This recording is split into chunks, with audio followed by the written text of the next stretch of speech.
Secretary Hexa, thank you so much for Thank you for spending some time with us. We all miss you on our screens all the time. How has this been? This has been a big career change, but you are serving at such an important time right now. Well, it's the honor of a lifetime. It really is. And to get a chance, I mean, I wish everybody could have an opportunity at the cabinet level to watch how President Trump operates, how he truly puts America first in every scenario and looks at problem sets from a totally different direction. My job is to revive the warrior ethos inside the military, get back to basics. And so what would I do in a perfect world if I could do that? And that's not how Washington normally works. Usually there's, well, you got to play this game and check this box and go through this protocol. Not under President Trump. It's, hey, how do we fix it as boldly as possible so that the warfighters have what they need and the environment they need to be successful.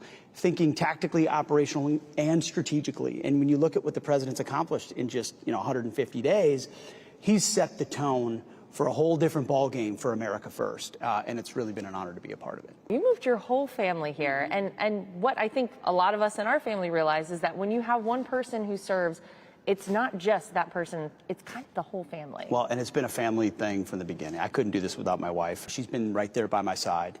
She's been my rock. But then also, the kids don't know what to think of it, right? They're, I'm just dad to them, but they get to see some neat things. And I hope what they're exposed to inspires them. That's really what I don't want them to think it's so cool they get to see this or ride on this. I want them to see the courage and the honor and the commitment of the men and women who serve. We've seen you at so many different opportunities out working out with the troops there, side by side with them. What kind of feedback do you get from them when you're out there doing that? That's amazing. You get honest feedback. Yeah. Which is exactly what I want. Right. It wasn't that long ago that I was in their shoes. Feeling like someone like the Secretary of Defense or the Secretary of the Army, they're so detached they can't understand. And I've tried to close that gap. So I decided to join the Secretary of Defense during one of his workouts with troops at Fort McNair in D.C. You've been absolutely killing it. And I said, I can't come here to Fort McNair without a workout with you. So we're going to do a workout. And you guys have changed the standards for the military. That was something when you came in, you talked a lot about.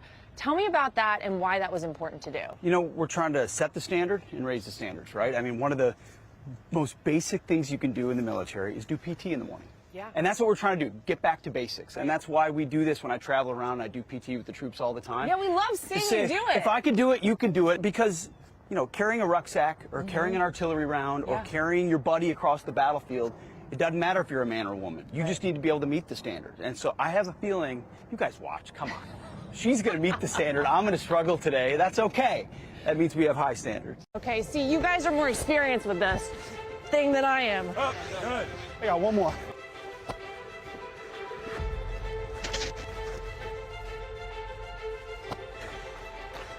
There we go. Naked sandbags. Let's go.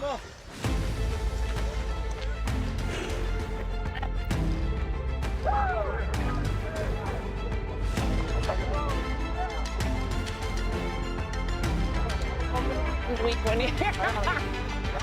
Go.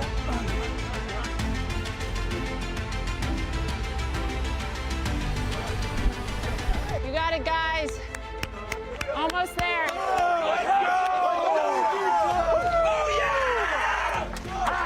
Nice, guys. Oh, my God. That was a serious workout. We have upped the standards in the United States military as far as I'm concerned. That was amazing. Thank you, guys. Incredible. From the top of the Defense Department, thank you for everything you guys do. The absolute best of the country. You know this. The best America has to offer, give up some of the best years of their life to serve our country. So I want to pass my gratitude to you. From President Trump, from your Commander-in-Chief, he always wants me to tell you that he has your back all the way. Our commitment has been clear from the first minute.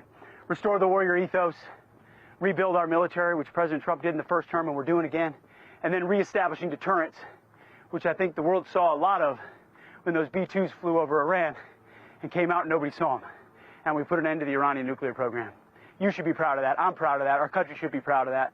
And after that military success in Iran, I wanted to find out what it was really like behind the scenes. So maybe walk us through what you can of this mission, why it was so significant symbolically and tactically overall, because it was so impressive, I think, to the entire world. Well, it shows you the skill and capabilities of the United States military. And yes, it was an attack on Iran's nuclear sites, which they refused to give up through negotiations. But the rest of the world paid attention too. Other countries noticed exactly what America can do, that we can fly halfway around the world. Nobody knows about it. And an enemy, which, you know, until recently was quite capable, didn't see it and couldn't shoot at it, and their nuclear facilities are destroyed, and our bombers land right back in Missouri 36 hours later. It is one of the most brilliant efforts in our military history. All the love and credit goes to those in uniform who pulled it off.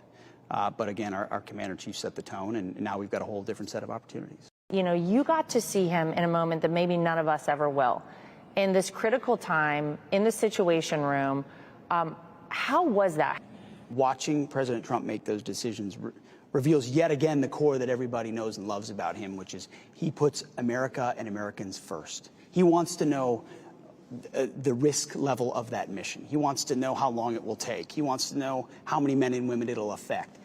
When we thought the strike was going to happen on one of our bases, you know, we had already done everything we could to minimize the manning on those bases, to say we don't want any U.S. casualties. And he said, I want more people off that base. I want every person except the folks shooting the Patriot missiles off that base, because I don't want a U.S. casualty. Once he makes that call, because he knows it's in the best interest of the country, it gives you the clarity to say, okay, let's execute. So there were so many people in the legacy media after this successful strike who seemed to try to downplay it, seemed to try to question the significance of it and whether or not it had actually even been successful. What did you make of that? Well, with every passing day, we're seeing more and more reflections, which we can't reveal, but that indicate with an even greater assessment that we know how devastating the attack was on Iran's nuclear capabilities. It didn't surprise, I know it doesn't surprise you. It's like TDS is in their DNA.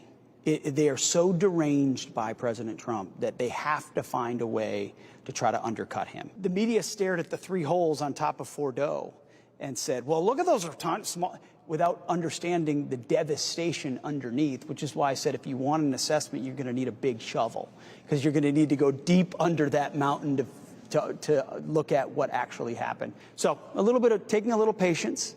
Assessing the actual data is what this moment should be. But President Trump's instinct at the beginning, based on his understanding of what those weapons could do and that they were delivered properly at the right place, he said those places were obliterated, and he was right. The B-2 pilots and the crew. People want to know, can you tell us anything about the crew? We know one of them was a woman. Do we have any playlists? Do we have any snacks, food? What can you tell us? What I do know is it's a different breed of individuals, right? And you have to think about how much training goes into game time. And that's why I think there's been so much excitement and appreciation for what these crews did, because they're the latest iteration of B-2 crews and others, many of which trained and trained and trained for a mission like this for years. I look at them and go, you're a special breed. I couldn't do what you do. I don't know what was in your playlist. I don't know how you slept. I don't know how you went to the bathroom. I want to know those details, and we'll find out. On a B-2 flight, 36 hours. But I respect the hell out of what you did, and I'm proud of my nation because of what you were willing to do. Since you've been in this role, we've seen recruiting numbers across the military skyrocket. I mean, it's been pretty amazing to watch in a short amount of time what you've been able to do as Secretary of Defense. What are your goals going forward over the next 3.5 years? Keep going. Keep going. Driving change into institutions is a difficult thing to do. And the response of the American people, the immediate response of recruiting is incredibly, it inspires the building. But it's a big bureaucracy. There's still resistance to change at certain places. There's reforms that need to be made so we get weapon systems, planes, ships, submarines, munitions into the hands of our warfighters faster. Washington, D.C. can be very good at paying too much and taking too long. And if you have a businessman, which we do as Commander-in-Chief, he has an expectation that we get it under cost and faster. So there's a ton of work left to be done to sort of truly put the America First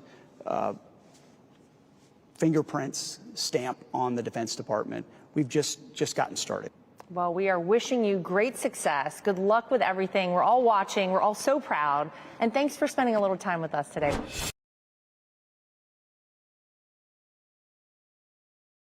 Revive. The new policy helped revive the struggling economy.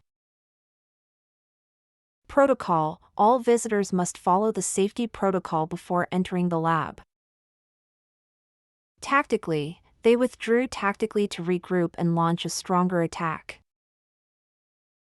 Ball game. This merger is a whole new ball game for the industry. Set the tone. Her speech set the tone for the rest of the conference. In someone's shoes, try to put yourself in his shoes before judging him. Killing it. She's been killing it at work lately with all those new clients. As far as I'm concerned, honesty is always the best policy. Deterrence. A strong military is often viewed as a form of deterrence. Obliterated. The village was completely obliterated by the wildfire.